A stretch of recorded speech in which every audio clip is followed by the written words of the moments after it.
J'ai vu un Fally qui est resté dans son style initial. La rumba. Un Fally que les gens disaient que quand on va à Tokos, que Atigi musique a remis UPA.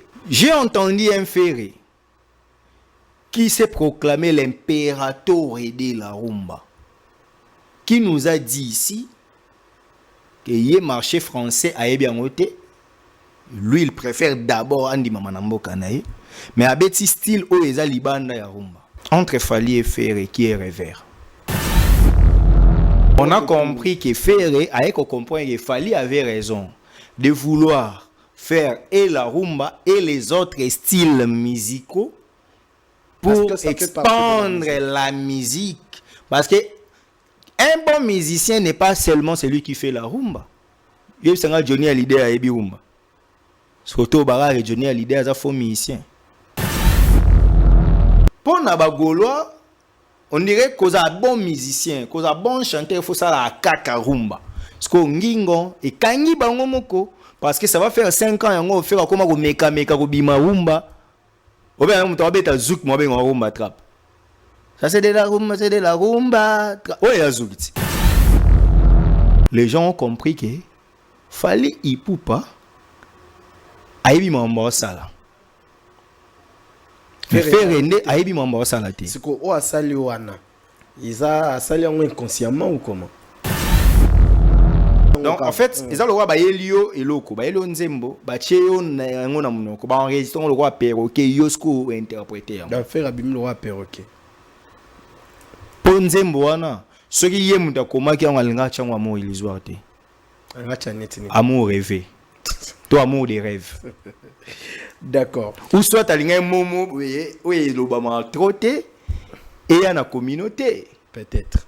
Mais il faut que le contenu ait illusion. Mais Israël mutombo bazana Congo ce que so tuni yende kona biso na ninga mabete rôle la journaliste d'investigation d'Arani. Israël mutombo. Kasi.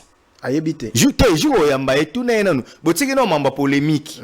Bovandi se brebise bo papa journaliste d'investigation. Quelles sont les missions d'investigation? Et de rapport à nuire, de rapport à dénoncer.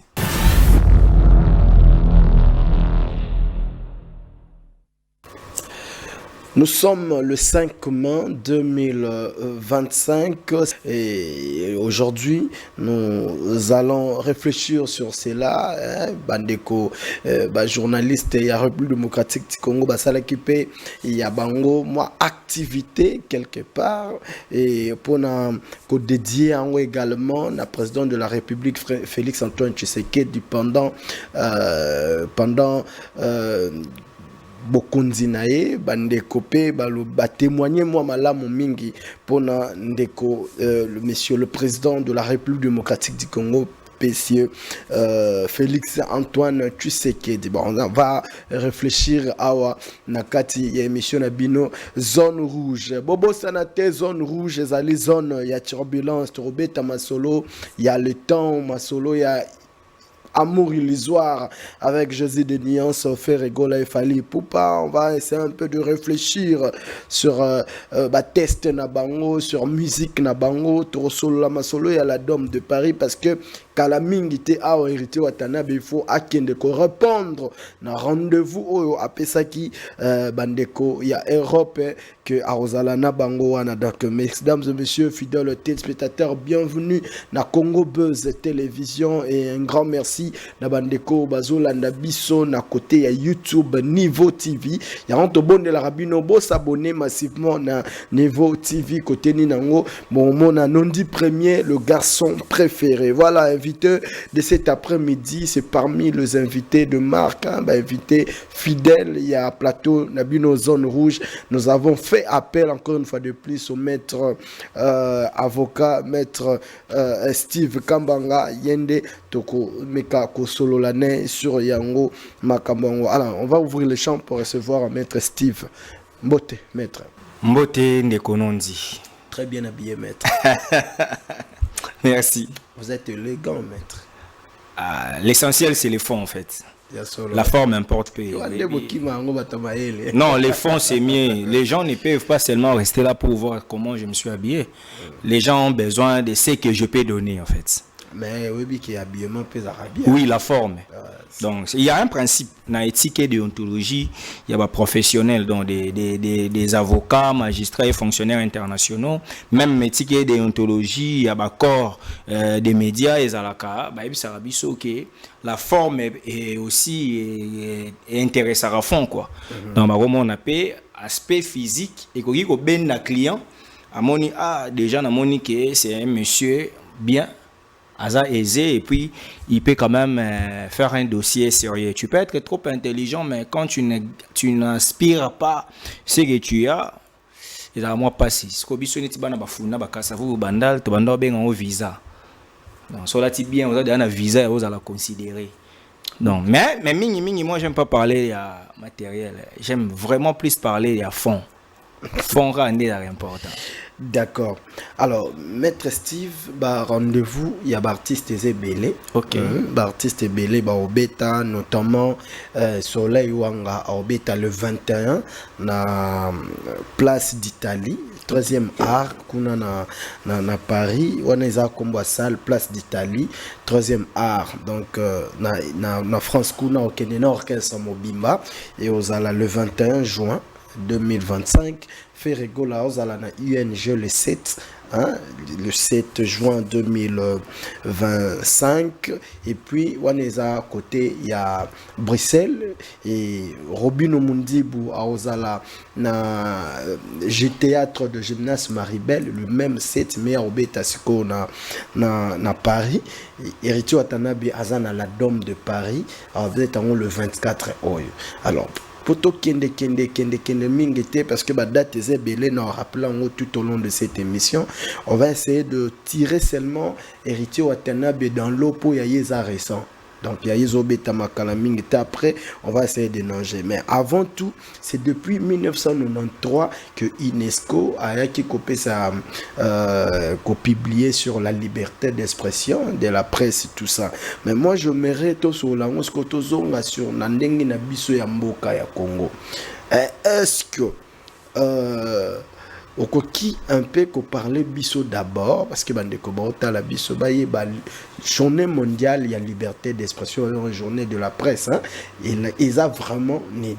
Après tout continuer. Déjà merci pour cette question, un rectificatif humblement. Ils aura les 3 mai. Ils aura les 3 mai. Oui. Ils aura les 3 mai Les 3 mai déjà. Il y a la journée mondiale de la presse ou journée internationale de la liberté d'expression, comme sais-je. Déjà, c'est une bonne chose parce qu'il faut aux journalistes, à la journée, à réfléchir comment il bénéficie de sa liberté et puis comment il use de sa liberté. Déjà, moi je dirais oui, parce que aujourd'hui, avant aussi 93 na mboka na biso, les journalistes balaki no ebele boité balaki marginalisé plutôt moi bablo monsieur qui il faut za la kaka na MPR, il faut m'amener à la kaka, il y a comité central, il faut kaka mais après avec vent il y a démocratisation, il y a la guerre froide de Gorbatchev et autres. Et vent la démocratie y compris en Afrique. Et on se souvient que dans 90 déjà le 24 avril, le maréchal Mobutu avait pris congé à MPR, avait lancé le multipartisme. Donc déjà liberté et la démocratie, bien que les moi assise penzate, mais au moins déjà bandaki. Parce que déjà IDP c'est comment il fonctionnait, Palou et comment il fonctionnait, Blog et Bélé comment il fonctionnait, c'était déjà une façon de vous dire. Et puis journaliste, moi c'est indépendant, c'est Kotara nango déjà aujourd'hui, namoni président à CESAC. Christian Bossébe. Na président Félix Tshisekedi, le président de la République, chef de l'État. A hauteur où il y a un échantillon, il y a un journaliste de la République démocratique du Congo. Dans mon discours, na lobby depuis président Zali, bakangi journaliste était pour na ba opinion na yé, bakangi chaîne était, rédaction était, tout ça. Ben je ne mets pas en doute ce qu'il dit, ça reste à vérifier, mais si cela est vrai, bravo, félicitations au chef de l'État. Est-ce que vous partagez avis, vous êtes d'accord par rapport à Nabi Nayoki, président du Conseil supérieur de l'audiovisuel. Effectivement, c'est quoi Natikala na ko sala statistique te enquête sur yango na ba so ba kangi ba journaliste ou pas. Mais une chose est vraie, sous Tshisekedi quand même, les journalistes se permettent quand même de ils ont respiré quand même. D'insulter même sa famille, tout ça. Namona ndekonomo bokopera mingi. Nani oyo akoma ofinga président, akomisa président le roi bawelela mwasi mo boy na bandal. Akenda Belgique comme Rwandais. Afingaka Azarawana. Non, j'ai pas besoin de citer les noms. Obito Kopéraming, oui. Donc déjà, ceux qui déjà il y a des journalistes bongo, Afinga ndenge balingi, namona rapé les kinabiso moro boye, azarapé moi vendeur d'illusion, moi image loyer ba moi trop, mais namona raye bien qu'il y a la insuffisance peu belé, il faut pas ça ba recherche ébélé pour déjà à cause ça moi trop par rapport au pays à ce profil naé, mais il insulte à tout moment ba Kondi, il pense donner des leçons à tout ce qui se passe en République démocratique du Congo sans être inquiété. Donc il y a quand même bateau yo. OK, yo pendant nous fandi pour mon to le kana TV un conseil no pesa yo entre frères. Kolingate so na TV o la ki sa bato ke yo ebi ko le ka bato ana. Parce que ceux qui nous suivent biso to maîtriser bangote. Ouais. Et là mutu moko otalo penza bo esko domaine yo betela to na iswa yebi on makasi. Ala espère non. Esko c'est kayo. Avita ako sabato. Mais esko ba non scientifique ba amateur to ba profane ba on esko ba mon danger. C'est pourquoi j'ai toujours aimé un adage qui dit au pays des aveugles les borgnes rois. Na mboka bat bakufa misu mutali sumoko ara mokonzi. Mais ce qu'on a mboka bat misu mi balé mutali sumoko a mi se sentir qu'il y a un défaut. Alors pour la journée au message nini au pesa bandeko ba journaliste. Les amis journalistes, la liberté il y a presse le quatrième pouvoir, la liberté d'expression n'est pas un libertinage. Un constat malheureux aux yeux chroniques politiques congolaises, aux yeux chroniques culturelles congolaises, aux yeux rédaction congolaise. T'as empoisonné la rédaction. Ah, plein. Vous sentez pendant que journal télévisé, mais. Ils ont visé dans le Kouma Batum. Non seulement le Kouma, journal télévisé comme Manama Banga. Or, c'est le programme le plus sérieux des médias. Moment pendant que Moutabo a un journal télévisé, c'était votre bleu à l'ingala. Au Rapenda, boy mutu boy prêtre tout na journal. Donc mon éthique, valeur morale, scientifique il y a journalisme na Congo, moi passé. Tu vois penza moi ben journaliste congolais, chroniqueur culturel. Azora penza téléphone to caméra, ba filmer azo finga musicien. Azo finga comédien. Mon penza ba journaliste ya sila, ba journaliste ya belle vie. Donc, on a ça la mission, il y a journaliste, qu'on former, qu'on informer, qu'on divertir. Il y a qu'on former, qu'on informer, qu'on divertir, péter, mais à qu'on insulter. La salle moussalate. La salle moussalate. Il y a un concept. Tout celui qui passe à la télé n'est pas forcément journaliste. Okay. Tout celui qui présente une émission n'est pas forcément journaliste. Ça, c'est vrai. Il y a une différence entre faire la télé et passer à la télé. Beaucoup d'entre les présentateurs passent à la télé, mais ne font pas la télé. Parce que tu peux faire la télé sans être visible. Dans la définition, il y a journalisme. Il y a des sens large, dans sens strict. Dans le sens large, balobanin. Et journaliste est tout celui qui concourt à la rédaction du journal télévisé. Donc, caméraman par journaliste, c'est dans un sens large. Monteur par journaliste, c'est dans un sens large. Vous comprenez? Ce qui est journal, les accords télévisés, bon média presse écrite. Vous comprenez? Donc, tu peux être journaliste, tu peux faire la télé sans apparaître. Mais tu peux passer à la télé sans être journaliste. On appelle ce exemple, moi, je salue mon ami, DJ Abdul. DJ Abdul a une émission de Cocktail Molotov. Alors ça mamba ba rap, il y a ba nini, il y a musique urbaine, tout ça. Alors mixé en tout ça. Est-ce que ça là est qui a la journaliste? Non. Il n'est pas journaliste. Mais il a présenté une émission Cocktail Molotov. Je lui prends parce qu'il y a un minanga. OK. On prend un Abike, Steve Abi Cédric et ça là bien. On comprend. Ce que le pasteur peut baya rapé, to yebenza bien aimé mbote na yo kola pambola yo, à ça il annonce.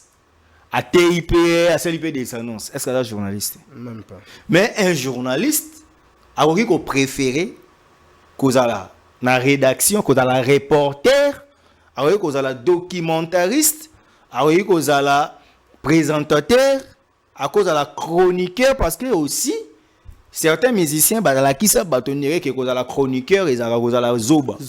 Oh, un chroniqueur c'est un expert de. Un chroniqueur c'est un expert, il y a domaine, nous devons avoir un desk. Ce qu'on a desk, on a eu information à élargir. Une information on a 2 minutes, il y a celle en chronique. Donc monique na Congo, na bato ba sala ka émission ba yeba ta maambute. Nga sina zala jour mo na code éthique de déontologie des journalistes. Na zara na ndaku.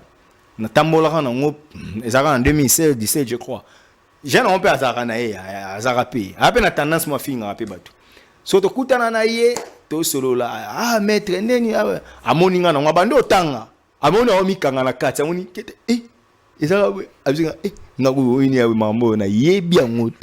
mais quand avec les grands journalistes, tu vois, donc nous devons assainir ce secteur au moins, minimum, s'il vous plaît. Zalata diplômé d'État, Zalata na français écrit na parler, il y a gravité mais et qu'on permettre au salata article parce que na choqué pe bande mususu et puis on t'a sali journalisme et après c'est écrite alors on t'a écoli mutuka na manuel. Mais mon temps aïe kamba mon abana kin bana braza alors automatique. Donc ça c'est vrai. Alors c'est retrouver na place mususu et c'est ni sikoyo ça y a biso récit. Soyez bien ngoti.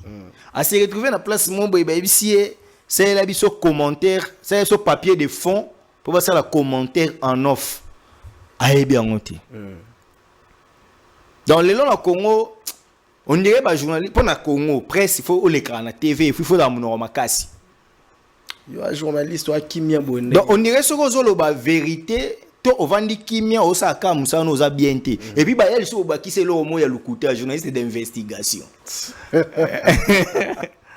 Donc bozo soudoyer ba mungo batu boya ko kosela batu makambu na ba media so tuni muto papa et puis nga yo ka soni na tuna ba ndeko nyoso ba ganga ba journaliste d'investigation. Babenga ndeko na biso oyo auto osala pe chaîne na Congo ya Cameroun ali na RFI wana Alain Foka bobenga ba journaliste d'investigation mais bazoyer na République démocratique du Congo pour asala investigation mamba est na ba 2022 mais ba Israël mutombo bazana Congo ba ce que so tuni yende ko na biso na ninga mabete rôle la journaliste d'investigation za nini Israël mutombo kasi ayebite jour yamba et tout nanu botiki no mamba polémique bovandi c'est bon papa journaliste d'investigation quelles sont les missions d'investigation et ça va pas nous nuire te va pas nous dénoncer investigation ezateke oyebani na mutu mo boye bokoperana ya koperana mutu te azu ba dossier mo apesi abitumba mutu onde ya investigation o investiguer nini c'est compliqué. Omoni siko ba biloko soto bandolo bango yanga linga kotanga penza bakomba batuté moi tato bandolo bango bando kanisa il s'attaque à celui-là parce que boye té mais ba journaliste investigation ba belé ba pero luwawa soko tunié mission ya investigateur ezaka nini ayebi pété pero lulo ya ana ba caméra vous comprenez. Mais il y a des gens qui font des investigations c'est viennent à biso Jérôme Sekanya. Alors, avant de faire l'émission de fiscalité et développement, Naraga, voilà ce qu'on a 2004-5, on a ce qu'on nouvellement étudiant. Ce qu'on a l'avion, on a samedi, on a la fiscalité et développement. À ça, la chaîne, on a la fiscalité. À Kenara, Washington, Forum, blog, moi, bon. On a la investigation. Mais ba bete longo tolote. Ba kulutu na biso ba William Kalengai. Willy Kalengai droit à la parole. au moment que à côté en fond à yelibino boepe ala pour ça déranger mututé et puis sur ça l'investigation faut dans la cible bino boya kana mbangu na T22. Donc bref, c'est que moi je peux demander aux journalistes congolais, aimez d'abord votre travail, considérez le journalisme non pas seulement comme une profession mais comme une science. Il y a une université, écoute, il y a toute une université des sciences de l'information et de la communication dont nous faisons partie comme des ressortissants, anciennement appelés IFASIC. Parce que avant que vous maître, je suis d'abord journaliste. Dans ma première formation académique, c'est la science de l'information et de la communication, le journalisme politique extérieur. Apprenez à droit public. Donc, s'il vous plaît, être connu, c'est bien. Avoir un agenda, appeler les invités des marques, faire tout ce que vous voulez, c'est bien. Mais considérer le journalisme comme une science. Bolongolango kakao profession. Balongolango pe cop. Bolongolango cop. Bocha penza que le journalisme, on a gagné vie sans cause à le koso. C'est wana siko na ozongi la pe wa gouvernant. Président ya Sesak. Christian Bossembe, maître Christian. Président INPC, Kulutu Kamanda. Ministre de la communication, il y a la réglementation, Patrick Mouya Katembwe. Pour budgétiser les presse. La parce presse que n'a pas d'économie. Même les privés, dans les pays, nous avons un projet. Obité na pour ça ba concept na boye simba OK ba pesio mbongo na l'état oba nozongi ça par rapport ya ba gena yo pour permettre yo travailler. Rebi lelo ba journaliste ebele azana temps yo ene tu aboye ba ndore ça documentaire mo boye o mai ya route mokali e utandenge nini e kitabu oliani encore que Bissopé na Congo déjà oui que ba marambone les cas batala ngo pété surtout na ba chaîne YouTube oye penza boyo na kendaki koluka natala documentaire place mbengu balobia banda ko fanda wa akotaka na mai na libota na ye pona ba kolon balingaka ba boma ye na na talon mais soko tchega eindi. D'accord, on va pas traîner là tout qui est là-bas. Non, mais j'aime ces métiers, j'aime le journalisme. C'est vraiment quelque chose que j'aime. Mais, pas si peu dans Congo, comment tu es allé faire 5 ans à l'université. Mais moi, je n'ai pas opportunité. Na mutumo boye ayebi ni les ABC à journalisme.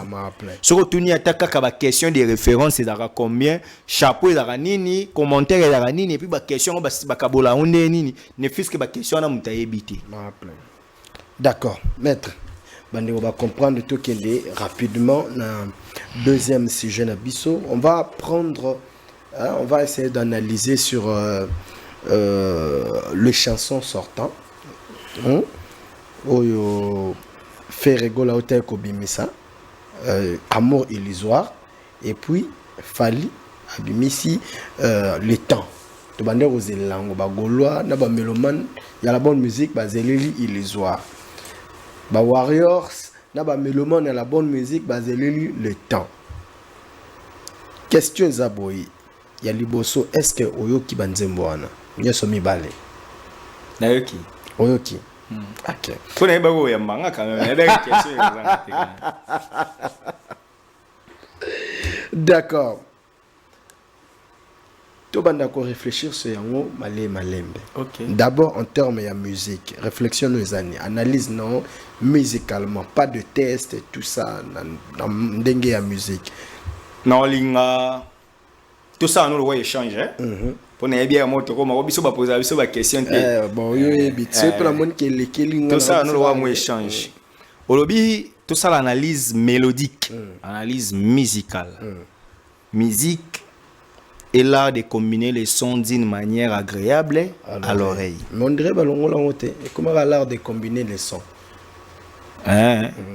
Na université ça évolutif définition hein? Donc comment l'art de combiner les sons. Les sons, ouais. Donc le fait que beta et la musique. Et la musique. Si quoi tu comprendre que il y a certains qui pensent comme ça que la musique est l'art de combiner les sons. Il y a les autres qui pensent que la musique c'est seulement avoir la voix. Mais sous basant pour ça aux artistes musiciens, sous basant pour ça aux bons chanteurs. Ça veut dire quoi? Le musicien, c'est celui qui fait la musique consommable, préférable, une musique qui dépasse les frontières. Le chanteur, c'est lui qui chante pour lui et ses proches pour se faire plaisir. On est d'accord? On avance. J'ai vu un Fally qui est resté dans son style initial. La rumba. La rumba. Un Fally que les gens disaient que quand on a tokos que atigi musique a remis UPA. Azon abeta control. Abeta formule 7. Ce même Fally qui vous amène les temps. Nzembo Oyo ezali na lignée rumba. J'ai entendu un ferré qui s'est proclamé l'impérateur de la rumba, qui nous a dit ici que le marché français a bien voté. Lui, il préfère d'abord Andy Mamanambo Kanaï, mais à petit style où il y a libanda ya rumba. On est d'accord? Ouais. Entre Fally et Ferré, qui est revers? Nabi ko répondre ngati. Na protéger yo. Batu batala biso. Mais Zela, entre parenthèses. Je peux avancer. Bon, vas-y. La question est après. Ferregola nous a dit la question qu'il préfère et Ferré, qui est revers. Ferregola préfère Papa Lutumba. Papa Wemba na ina yeba na classe ba na to ya mikolo. Papa Wemba faisait quel genre de musique? Rumba. OK. Papa Lutumba. Il était aussi dans World. Nazoba, fallait ça musicien ou abandon na rumba. Mais à salinde ce musique oyo po bimisa yango emprunté ba million benga tokos musique. Ouais. A sangisi rumba, a côté slow, a na R&B, a na ni. Ce qu'on fait alobaka ke ya ça et puis même la musique ça no ki benga oni rumba trap. C'est-à-dire azo se reconnaître que il ne peut que faire la rumba. Mais il le fait en sa manière. Parce que cette manière-là, on l'appelle ça comment? Aux en code de déchiffrage, il y a rumba trap. Rumba mais évolué. Abakisina trap ne mokalobaki. Ok, rumba parce que autant évolué. Après il y a des éléments évolutifs il y a rumba où il y a apporté. On a photo soit moko na kati voilà. Si vous c'est que réponse t'es au ça. Pour ça, on a raisonné par rapport à la mélodie. Quelque chose mélodie. Effectivement, toi, on a posé à pensée, toi, on a posé à idée, toi, on a posé à analyse. On a compris que Ferré, avec qu'on comprend qu'il Fally avait raison de vouloir faire et la rumba et les autres styles musicaux pour expandre la musique. Parce que un bon musicien n'est pas seulement celui qui fait la rumba. Il y a Johnny Hallyday à Ebi Rumba. Surtout Barra Johnny Hallyday as un faux musicien. On comprend là. Mais pour Nabagolois, on dirait qu'on a bon musicien, qu'on a bon chanteur, il faut ça la kaka rumba. Parce qu'on ngingo et kangi bango moko parce que ça va faire 5 ans on faire comme ko meka ko bima rumba. Ou bien on va beta zouk mo ben rumba trap. Ça c'est de la rumba, c'est de la rumba. Ouais ya zouk. Mais yemo mukolo nzembo. Azobo ereza zouk. Parce que biso to ndimeza rumba trap, mais biso to yoka au tempo ereza zouk. Mais c'est là. Maître Steve. Non, Koboya naye kolobake nde naza awa ngai tout ça, il n'avait pas dit que akobeta yango te IP tu vois ndenge opesa biso Oui, René Descartes a bêta li solo. Là opesa biso ngo ba moko boya opesa biso moko mais il n'est pas au fond na yango kabeta album mobimba rumba trap na rumba trap. Oui, méthode cartésienne. René Descartes a bêta la masola doutes. A Bouddha a douta na existence na ye. A on dit ma que ye Descartes existera. A douter même l'existence en Zambie. Mais na souka Andi Manzambe. Il y a un cercle vicieux. Ouais. Tu pars ici, tu dis que tu ne vas pas aller de ces chemins, mais tu te retrouves que tu as fait ces chemins et tu reviens ici là où tu avais refusé. C'est ça, c'est ce qu'on appelle les cercles vicieux. Je ne suis pas contre Ferregola. Bravo qu'il évolue, qu'il essaye d'expandre sa musique. Mais Azon n'a pas changé malobanae que voilà. Il y a une démarche now. Azon a changé maloba que non, bande on a une ignorance. Na bande ko kanisa ko za la grand chanteur né ko yemba rumba. Mais ce que lelo na comprend que na ko yemba zouk na ko si bato za rumba trap. Na ko yemba R&B na yebisi bato za rumba trap. Na ko yemba slow na yebisi bato za rumba trap. Na ko yemba pe hardcore. Oh, tout le monde faire je me suis na rapa, nze mu il y a sida, il y a corona. Ameka osa sala bablo wana nyoso tu. Na retard. D'accord, toi qui est-ce na test. To yesko yo et pas fali. Batu balobi na ki batu misu na commentaire monotonie tout ça. Vous confondez même Ferré. Batu belé pe ba confondaka. Ne confondons pas les styles de chanter d'un artiste et la monotonie. L'artiste est lié par la mélodie des prédictions. Yaye. Vous comprenez? Fali pour payer mara, banze monnaie mingi na 7-7, mingi na 2 temps, mingi na demi-temps, mingi na 3 temps, et autres. Vous comprenez? Mais au moins, mutu soka yoka nzembo mo ya 7-7 na power ko saleka. Tango yoka nzembo musu ya 7-7 akanisa monotonie. Ça monotonie ta. Vous comprenez? So aujourd'hui nzembo par exemple ya Jeannette Bombole Lisa Ponge yoka histoire d'amour. Te regarder sans te toucher. C'est ça. Oh ka te bi mo nzembo moko. Est-ce que ce que wana to be monotonie? Il y a des temps où salama na musique. Vous comprenez? So yembi eza mabete. So zui fait rigola. Mbongo zanango lemba e bilamba tona 100 kiloti. Tolingana kina ye na bolingo aselo. O moto ya nzembo moko.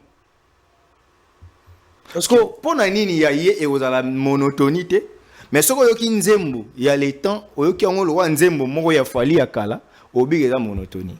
Eza monotonité mais eza style. Eza style. Soko yoki jibe mpiana zo yemba. Oyeba aneye o jibe. So yoki wera oyemba o wera. Redi a misi so yemba aye eza ngati. Vous comprenez? Eza yembeli. So yoki fali et comme problème ote. Eza monotonie. Donc sur le plan il y a mélodie. Les gens ont compris que fali ipupa ayebi mambo sala. Faire render ayebi mambo sala te. C'est ko o asali wana. Isa asali yango inconsciemment ou comment? Nangana tuno mambo ya ba rythme mais peut-être yo wa musicien te tom sous et aux à la polité de ma part mais nanga quand même tout solo là. Tant yoki amour illusoire. Obengon style ni. Eza style ni. Eza opéra te. Opéré d'Aranden.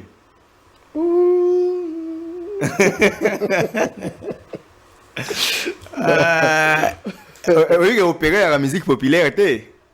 Eza musique classique. Ce qu'on fait à ça la musique ni populaire. Typique populaire. Typique populaire. Ouais, ça la musique typique, ouais, non? Ce que musique on va ça ouais. Et la opéra.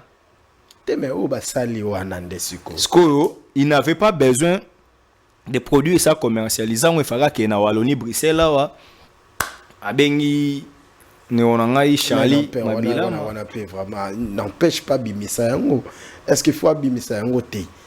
Il faut la public na yeti. Public qui a fait et ça public qui opéra. Mais attends soit public qui a opéra et ça public à Jean Goubal. Mais attends soit à public. Bon, félicitations d'avancer. Il a essayé quand même de sortir dans la zone de confort na ye. Aluka akende pe kokota monde oyo eza étranger pa na ye. D'accord, on va parler de test. Comment percevez-vous l'évolution et test net par exemple du côté à Fali na Ferry Tortuto Zorana? Oyo kanisanga lo wana zo linga Ferry te nzambe ngai. Na nini to solo la? Olandi maloba to sunganga pardon benza. Maloba ya amour illusoire. Ba eza nini? L'histoire eza nini?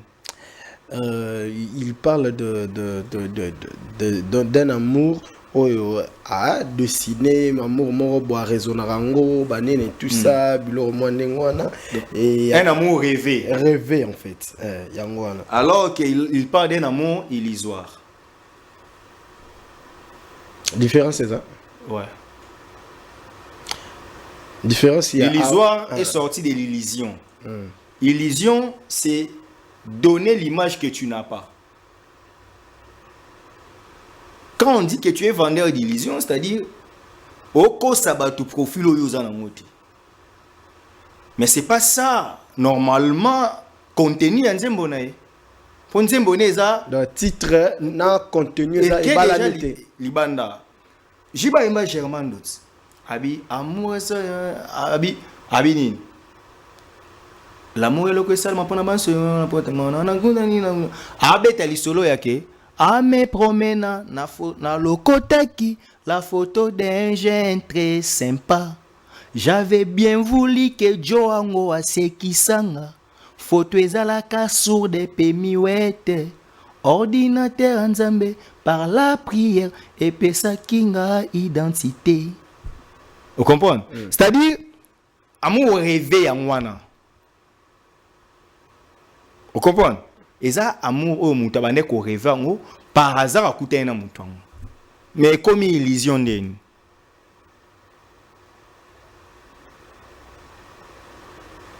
Maître. Ah, dans le cambo, bon, a baki c'est le turbulence. Dans l'ongoli na bagan, beta bilo, beta. Non, non, c'est juste ça. Donc, sans trop critiquer. Les paroliers y a ferré ce que ça pour n'andimi na ngate yem ta comenze mwana pourquoi pas te na bi n'andimité oh ah mon non musampa eza intérêt et muta comment Eldorado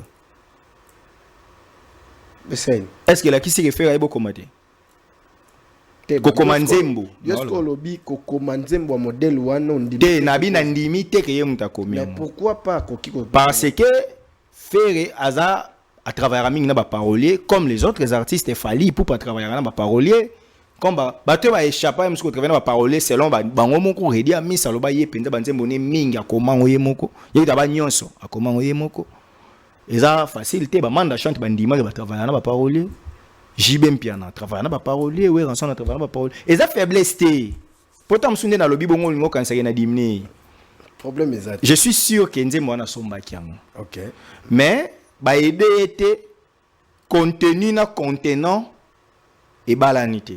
Est-ce que yemoko il fallait comprendre le payango c'est un principe littéraire. Avant de défendre une œuvre scientifique, il faut yomo yeba. Donc je pense que Azuira otobenga ngo ba terme scientifique sont na exploitant wa ebimolo na ofinga. Donc te na longo yo bagan naza na posa yo longo la bagan te na lo ba yo utilisa ngo donc en fait eza lo ba elio eloko ba elio nzembo ba cheyo na ngo na munoko ba enregistre ngo lo perroquet yo sco interpréter da faire abim lo perroquet po nzembo wana soki ye muta komaki ngo alinga changwa mo illusoire te ngacha net ni amour rêvé toi amour des rêves d'accord ou soit alinga momo oui lo ba ma trotter et à la communauté peut-être mais il fallait que contenu à illusion. OK. Par contre les temps. Au moment où ce parolier à Nzembo, c'est qu'il fallait le comprendre. Pour nani, a expliqué biso temps penza ya solo. Atali nondi aga mwana wapi, oh mwana matete. A rappelé autant na yo tant yaki mwa mke bondo ke na glissade échangère. Oh, ozongi. Ah, na se souvenir bana matete, bana lemba, bana ngaba, bana limete, maya mabe, mai mo ezaka na ngotina te mais bondo linga oke sola kuna. Bana kitambo bondo ke 32 shits. Bana bandal maya makelele. Bana njile ba fâché na bandal bana changu batangi bango te. Te ba fâché nini. Exemple za ka bongo ti. Na ka Christian lobio do biso na changu batangi biso te. Bon, neti bana changu bando so wana maya njili, maya ntrenge, maya ba chinois. Fallait atangi bango te. Kasinga atangi bango. Bana kasavubu, e bo bana kasavubu atangi pe biso te. Biso pe bana kasavubu batangi biso te. Mais ngapela ko mama kasavubu mais bana SGA, omoni mai wana ya lingwala wana. Bana kasavubu kutu ne bando so lo mingi. Ah. Lozaki mai bana lingwala, bana kasavubu, bana kankokolo. Bando yo so la mai wana. D'accord. Mais c'est-à-dire il a voulu quand même vous montrer un temps. Nzembo eza nzembo bolingo. Mais mutu mo rebisa, botikela nga temps na lingi, botikela nga temps. Moni temps ku na ndokola. Bando pekisa nga kutu bloko moko boye na ndo yo katema avec le temps na ya comprendre. Donc yé pas tazo yo kangati avec le temps comprendre pour na lingae. Nana pour ça temps. Vous comprenez? On est sur le plan local. A mimi biso na réalité. A expliquer biso les temps d'enfance. Parce que la jeunesse était un moment d'inexpérience. L'enfance est un moment de l'ignorance. Un enfant, il faut que les temps pour comprendre que mayonnaise a salité ou des microbes. Ouais. Il y a un peu de lingo, non? On a pas ça que il a temps pour nous jouer. Alors bien le moko,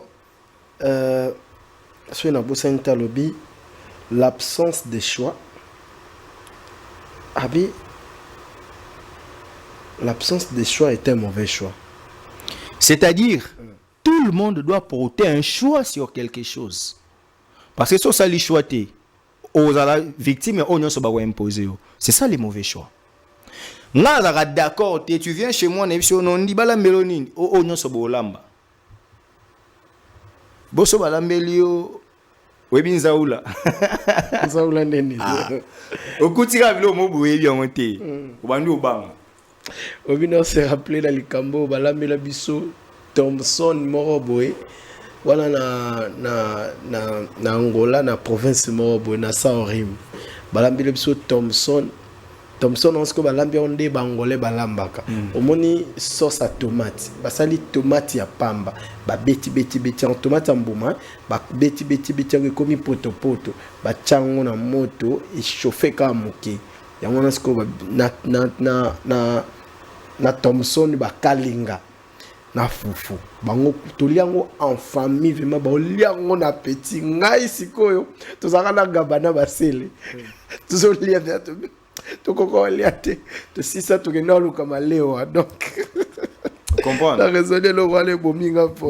absence de choix est un mauvais choix.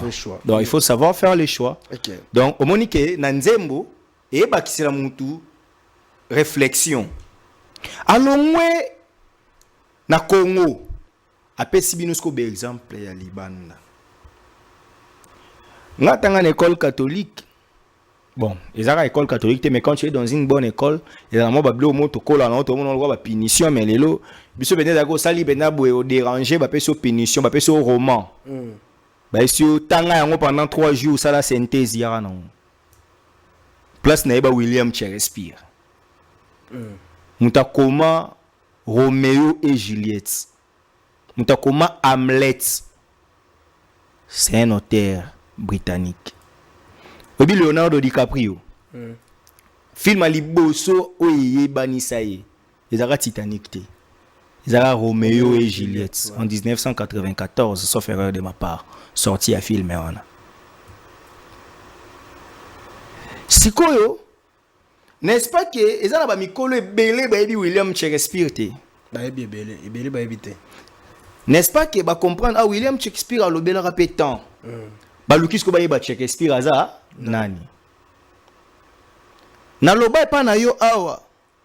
Qu'un auteur français Guy de Maupassant disait les grands artistes sont ceux qui imposent à l'humanité leur religion particulière. Après c'est une image na ye. Tant akate ko vote bakate ko vote. Mais la minute so ba komi ko yeba William Shakespeare. A contribué na culture en mbokate. Fala beti lisolo à Jean de La Fontaine. Oyo batebele batanga ye me bayebi ete. Pour mutu nyonso tanga ta 6e primaire na Congo, il fallait ba Jean de La Fontaine. Ba fable de La Fontaine. Bon. Neti nga. So yebi les corbeaux et les renards, c'est yebi Jean de La Fontaine. So yebi les laboureurs et ses enfants. Oui, Jean de La Fontaine. Sur les loups et l'agneau. Alors, la raison du plus fort est toujours la meilleure. Nous l'allons montrer tout à l'heure. Faut y bailler. Parce que, à la fable, on a salon, il y a tome 1, tome 2, tome 3. La fable, il y a bien que fable est la plus célèbre dans les corbeaux et les renards. Ah, la fable, le rôle là-bas, la chèvre de Messieurs Séguin. Le roi l'écureuil de Kikignan. Le roi l'évier. Au sosie, vous voyez, dans l'écureuil de Kikignan, il solo ya Abbé Martin. Abbé ya Kikignan, Kiré ya Kikignan, Ate ya Rabatu.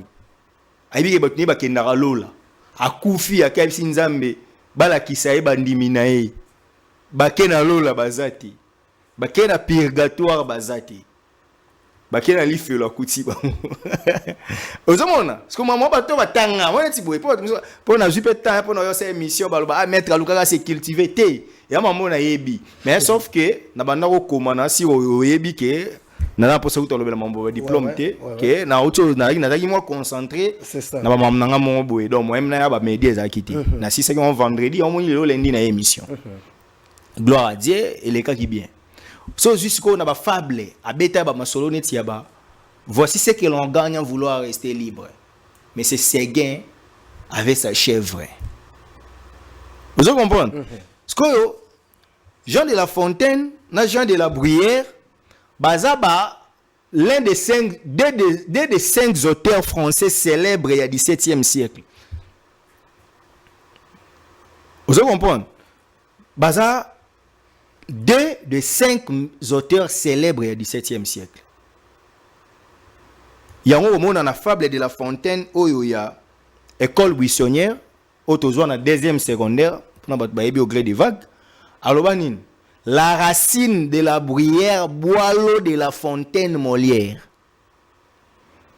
La phrase a célébré les auteurs célèbres, il y a époque, Jean de la Racine, Jean de la Bruyère, Nicolas Boileau, Jean de La Fontaine et na Molière. Si qu'on fallait y a grands auteurs il y a 17e siècle. Aïbisi bango ezama mbalelo te. Monita no aïbisi mno botiki langa po na chéri nanga. Ba grand star, ba grande star, il y a littérature, il y a renaissance. Ba beta rango déjà. Aïe si qu'on a Sacha Gucci ibi osko il y a génération na biso il y a 20e siècle. Yépé à le bel temps. N'est-ce pas que quand tu écoutes la chanson de Fally sur le plan thématique, les temps, et vous permettre yo yeba Sacha, et vous permettre yo yeba Jean de la Bruyère. Ça veut dire que vous avez vu l'évolution na test et à Fally, mais pas à faire mon évolution. Malheureusement non, il pas faire. Alors qu'il pas Fally, muta robeta li solo attend, il y a maya glissade, robeta li solo ya attend to bando ko la mobulu to bando sala. Et zo attend pototika. Mais ce que les bandes batama yele baloba botika tant na tant. Si ko yebi sanga. Joyeux anniversaire à mon fils Christlove Kambanga. A fêté l'anniversaire le 4. Oui, joyeux anniversaire à notre fils. Joyeux anniversaire Christlove Kambanga. Christlove Kambanga. Le frère de ses frères donc. Le frère de ses frères. Dans les frères des appréciés. Christian Loverman et les soucis. Skolo, j'ai mes enfants qui étudient. Si par hasard, je dois leur faire écouter des chansons, non, pour la formation, non, bon. N'est-ce pas que nous prenons Fali? D'accord. Parce que précieux Kambanga, à Roluka, tu sais, la racine de la bruyère, boit l'eau de la fontaine Molière. Nakati vous n'avez d'argent de la fontaine, l'argent de la bruyère. Puisque nous parlons de Ferré et Fali, on va directement, parce que tout comme tu sais, dans quelques minutes, Nani Ferré le go la lobby le moment en conférence de presse naï. Ok, Abi. Abi, à l'Ukaraba musicien congolais. Oh, meka, batiki les tabaye mbande à comprendre vraiment sur Azakanan. T'es on dirait la dépression, il y a manque avant tababier. Ah, papa. Ba musicien au ba na génération au ba yemba na ba Ferré. Est-ce que Ferré yemba na bangote? Malongani na sala au ba wazwa kao. Ferré yemba na Fali le 13 août 2005 na Fikine. Ayebi. Quartier latin balatara ba bodia ba pembe fala la tango ya manche longue chef Ferré la taille ya bras cassé. Oyo yeba chaka yeba yemba na Mirage supersonique ayebi mambo eleka na concert wana na pesi date ko faire la tara pantalon munene mobuye basumba le 13 août 2005 ayemba na Fali na danger bayemba na Fali na live bayemba na Fali na disque eza kuna video mo bazaka Fali obeta guitare ba oyemba bayemba te sko ko yembo ni ya yemba o le loka ifaluka ayemba na ba tant soit évoluer ma casse par rapport à tawana o seke faire na za boya ba te ka leader bat baluka compétition o yemba ba live eza bat bagenda ba compétition ya majabu ba compétition ya ba nini ya ba The Voice ya ba superstar ou soit faire la ligne tozongisa biso place to tchaga ete longola tozongisa pa ba Joel aga ça majabu rafiki ngalo aksablo ka ke yaza très performant là faire yemba na Fali yembi pharmacien ya yembi insecticide nze mona ni ça succès ya wote tolobela ba ma live avant le 13 août je crois à juin faire Fali podium moment qu'on a liberté marché de la liberté c'est un concert ba société ba brassicole faire yemba bat bando yemele zonga maison mairie et so bo vérifier ba vidéo ezali nous sommes en 2005 faire à côté pas Kofi ba wolola na liberté ba bete la Fali maboko ba yemba live faire Fali yemba ko le ka faire oh maintenant bien ba vidéo eza Maman loba. Est-ce que faire yemo ka ebiter ba beta concert ba présenter na marché de la liberté bat bando yembele zonga maison mais tant ayemba vita imana. Ba kumisa Fali. Peut-être ça ba fan ya mais tant loba ke ba cha bango pe ba yemba to ba cha ba yemba kasi ba fan ya ba wayo na bagola ba ozalati. Boba obuma ne ba fan bon na ndenga lelo so musicien ni ngo yemba na faire vraiment ba musicien nyonso ba yemba la preuve fala ayemba banzemba fala yeba ni koleka ya faire c'est fala yemba bien koleka faire yozo bete masula succès to le ba performance kasi ko yemba performance à voix Olanda Zela vas-y est-ce que yozo si penda faire so ba na Stade de France place fala yemena ni wana abi sa performance fala bi misa kiwana pour na nini te azo chine ba toana ba na France. Ah, papa. Une expérience peut compter. Natunio. Est-ce que big faire devant batu na poto na imba devant 20 000 personnes. Et oui, avec le temps. Et koya pendant muto ya lukaba ye mané, il y a déjà ça na frustré. On a poto te aimba en Afrique 20 000 personnes. Aimba en Afrique hein. Na stade de Martyrs. Ce qu'il fallait beta ba stade en Afrique combien? Na yo zela expérience à moko na mtana ba expérience 10 na za na concert populaire ba 20 000 personnes et comment siko fallait beta combien oli ba chaque club a Fali oli ba concert populaire a Fali non disco a la zela est-ce qu'un artiste est le roi faire a quoi raisonner ti lelo aluka yemba na batu live pour l'accès bango yebo yemba alors que ça a difficulté à convaincre ba golo ba somba banzembo no pour faire l'accès biso ke yebo yemba ba golo ba somba ngo so ba somba ngo te so go yemba te. Pour comment yo commissariat faire na émission mon consommateur été c'est vous c'est pela na banzembo monete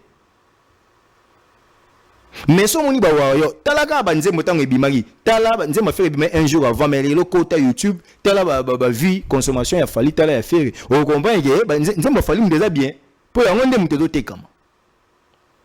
Est-ce que ça peut être pour la notoriété par exemple parce que côté les mais il y a le baraza concurrent Fali le roi concurrent Fali c'est que notoriété na bango faire légal. Maître Steve, merci. Est-ce que oyebi ke faire ayemba na héritier na Angola na live toyebi oyelekana faire na héritier basala ba ane na orchestre moko ayemba oleka héritier ndeni po héritier pa ndo yemba bayemba kutu nzembo ya Elliot Bondobe sko bato yo luka yemba na zela faire ayemba ayemba ko le héritier teme oyebi ka ande héritier ayemba po na ngina lo bate héritier le kaka faire mais bato bayebi concert Angola wani bayemba wera nfana bayemba le roi oyebi faire ayemba na JB na concert na anniversaire à Wera il y a 2015 faire ayemba na Wera nani faire ayembi na été soit luka yemba na banani na longola ba ange tamsu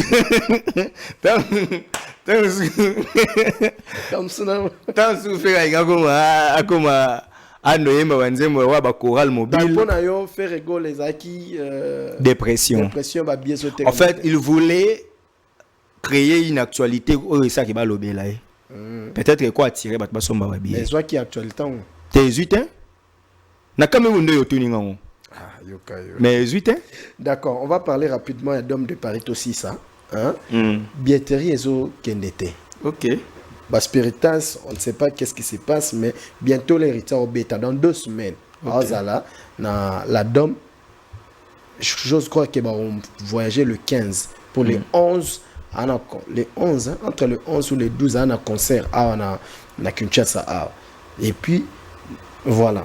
Na lundi, Frank Stemay, na PC Bambo Tegota Zali, basali analyse, on a piroger, billet et autres qui ont été. Tu peux dire quoi par là? Ce que je peux dire, les Spiritas ne soient pas comme des Gaulois. Les Gaulois vont pas faire une finga fali, mais tant que comme ko somba ko zo penda charge artiste ne zalara, ça la honte. En tout cas, je vous suggère de vous comporter comme des warriors. Des warriors, ba kumisara papu, ba konsomara papu. Donc des Spiritas, beaucoup misara goga ya tembe, toto ya tembe, consommer toto ya tembe. Procurez-vous des billets. Et ça, le 24 mai, d'Homme de Paris. Le lot, tu as émission, tu as les 6, hein? Les 5. Le 5. Les 5. Donc, Nebota Bisoboy, il est temps de somba babillet. Ceux qui sombi la bino babillet, et aussi bino bien. Parce que Nebo Robeta wana, ils ont une histoire. Ils ont une histoire. Eritza Beta Kiawa. Fera Beta Kiawa. Robino Abeta Kiawa. Et ça bien. Est-ce que ça t'est c'est bon, c'est pour la banque au monde et héritier au bêta concert, tout ça, Lembi par exemple, on a des concerts où on va proposer qui à Bétis à Beta Kiwana, peut-être mon qui rien de spécial. Oui, Salomon Lobani il no sous soleil. Ni le prophète ce soir. Rien de nouveau sous le soleil. Rien de nouveau sur la terre. Toi tu penses que là on est héritier au même ya siko ezalate. Ah yima kaka, ah bina kaka, ah ça spectacle. Si fallait attendre ça ya à peine nini. Quand musique night. Ba somba ndé, raison monsieur ezate. Les Spiritas, procurez-vous des billets. C'est tout ce que moi je peux vous recommander. Colline héritier, et là, somba billet à concert héritier, et là, ko sokola, kola, t'as bien que c'est parfumé, qu'on y a concert héritier. D'accord. Ko bina, ko sunga héritier en moi. Ok. Pour les ana CV na ba actif na ye. J'ai bien piano, concert $100 kaka. Félicitations papa chéri. Primo kaka. Félicitations papa chéri. On dirait coutume na ya même on a poto ezalate. Félicitations papa chéri. 1200, ça la 1200. Babi 800 places, 800 personnes, $100 par personne. Sur Etondi, bonne affaire. C'est une grosse affaire, moi l'obaka. D'accord. Papa chéri, bon vent, courage, leader à Moufoudé. Papa chéri, concert à ça. Donc, si on comprend bien, Jiba Obeta, on le les millionnaires, le Ribin Hotel, concert, le roi Venise, dans 2012, 13 ans. Donc, félicitations, papa chéri. Merci beaucoup, maître Steve Kambanga. Tosisi Nabiso, analyse à l'élo. Un grand merci na yo pour na temps pe Sarabiso. Vraiment merci. Merci na bande kunyo surtout balandi zone rouge lelo. J'ose croire que tu renouveler makambo surtout à partir ya lelo bon comprendre ngo donc tout ça qui na mambo belé na carte techniquement to robeta ba masolo msouté mais bon comprendre car que to zongi sikoyo to bando ko zongi c'est la bino babylone na bino chaque temps et voilà. N'habiter au bois nani lelo. Ah bon. Bato azate Bon. Aussi ça biso rapidement. Na pesi ga mbote na batu tout na pesi mbote na bana na ngai. Ponga pena linga na ngao bwa bana. OK.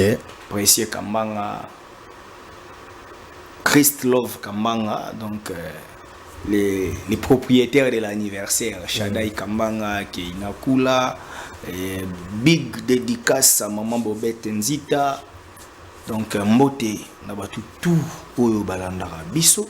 Merci. Boza ebele naza na monopole oyeba nyonso te mais ndambo na yebi yango nazo kabola na biso pona ka ko faire évoluer mboka na biso. D'accord. Merci Nondi. Merci beaucoup. Na pesimbote mingi na Jolie Ilunga Fondation Etike. Le père Nabiso ba Etike mbote na yo koto zali na kanisio mingi. D'ailleurs bientôt là to kende kotala Yannick ni à Rombox, le millionnaire sud-africain na Katsa Congo. Yannick ni à Rombox donc Jolie Ilunga Fondation Etike muninga ya Yannick kini à Rombox. Donc voilà na kanisi Grâce Njenje. Grâce Njenje, le politologue congolais, Grâce Njenje, Toyebi qui est Mandezoya, député national d'Engezalarakaka. Donc voilà. Et je veux dire un grand merci également à Guy Basket des continents. Guy Basket des continents, un grand merci à yo grand frère pour le soutien. Yoebi Kaka, Fabrice Ngelo, clé de la ville, Nakanisio Mingi, PDG. Le programme à Lacoste était un village chez moi. La ville, Yepe Mutakanga ville, Didier Lacoste. En tout cas, et puis Napé Sambote na Sonir Médard Gaël. Sony Médard Gaël, mon ami Sony. Papa, pesa Sony Médard Gaël Mbote, s'il vous plaît. Masanangai, pesa Mutunangai, Masanangai, pesa Mbote. S'il vous plaît, na kombo nangai, Sony Médard Gaël, maître Steven Peso Mbote. Comment est Sony Médard Gaël. Sony Médard Gaël. La pétion beauté. Un jeune élégant, il est beau, il a l'argent également. Sony Médard Gaël. Est-ce que l'on intéressé à l'argent? Il est intéressé à bon.